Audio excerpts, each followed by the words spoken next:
তো বন্ধুরা ফাইনালি আমরা চলে আসলাম ওল্ড দীঘাতে। আর ওল্ড দীঘাতে আসার পর এখানে নেমেই সবার প্রথমে আমরা চলে গেলাম আমাদের জন্য রুম খুঁজতে, মানে ভালো দেখে একটা হোটেল খুঁজতে, ঠিক আছে।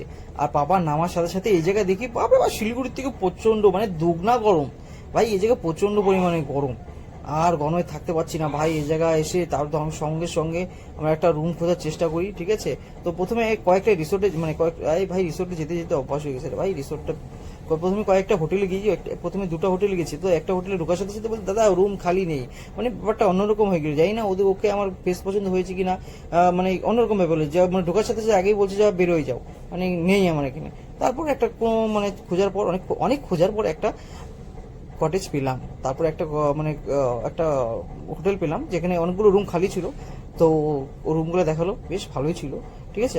আর রুমগুলো নিয়েছিলাম, কত খরচা হয়েছে কি না হয়েছে তোমরা যদি জানতে চাও ভাই কমেন্ট অবশ্যই করে দিও, তাহলে তোমাদের সাথে আমি নেক্সট ভিডিওতে শেয়ার করে দেবো। আর এই ভিডিওটা পাটে পাটে আসবে। আর তো এখানে দেখতেই পাচ্ছ এখানে চলে এসে একটা দোকানে, তো সবাইকে টুমে টুমে রেখে পেয়ে গেছিলো। আমাদের প্রচন্ড খিদা ভাই, রাত্রেবেলা যে খেয়েছি ওটা সারা জীবন মনে থাকবে। ট্রেনের ব্যাপারটা তোমরা তো দেখেছো, না দেখলে বলে এখনই গিয়ে দেখে নাও পুরোনো ভিডিওটা, ঠিক আছে। তারপর চলে আসো এই ভিডিওতে। তো দাদাকে জিজ্ঞেস করলাম দাদা এটা কি পরোটা, বলে দাদা বললে মানে পিঠাই পরোটা। বলে পিঠাই পরোটা আবার কি ভাই, আমাদের এখানে যেরকম লাচ্ছা পরোটা হয় এই মানে কি বলবো এটা ওরকমই টাইপের কাচ্চা পরোটা, সরি মানে ওই যাই হোক পিঠাই পরোটা যাই হোক, এখানে একজন এক এক রকম এক এক জায়গায় নাম। যাই হোক নিলাম ওই পরোটাগুলো নিয়ে। আর এখানে তো ভাই দোকান তখন তো খুঁজেই পেলাম না, মানে দোকান প্রচুর আছে বাট তখন ওই মুহূর্তে না তখন খোলা নেই। তারপর ওটা নিয়ে খিদে পেয়েছিল প্রচন্ড, চলে আসলাম হোটেলের মধ্যে। তো সবাই মিলে খেয়ে দিয়ে তারপর যার জন্য আমরা এসেছি ভাই এত দূর থেকে শিলিগুড়ি থেকে ভাই 12 থেকে 13 ঘন্টা 14 ঘন্টা ঘুমিয়ে রেস্ট করে বসে এসে জার্নি করতে ভাই ভালো লাগে না ভাই, আর দূরে জার্নি করতে। উফ, এই যে শর্টকাট কিছু একটা হতো খুবই ভালো হতো। তারপর আমরা বেরিয়ে গেলাম সবাই ফ্রেশ হয়ে জামা কাপড় পরে, মানে যে জেসা দেশ বৈসা ওয়েস্ট করে বেরিয়ে পড়লাম ভাই সমুদ্রের ধার দিয়ে। আমি আর আমার বেটা মানে বাপ বেটা দেখতে পাচ্ছ। তো আমরা বেরিয়ে গেছি মানে একটা কর্নার খুঁজতে যেখান দিয়ে আমরা নেমে স্নান করতে পারবো, ভালো করে মজা করতে পারবো। তো যার জন্য আমরা এখানে এসেছি। আর ভাই রে ভাই যেখান দিন লোক নামছে এই জায়গাটা প্রচন্ড পরিমাণে ভিড়।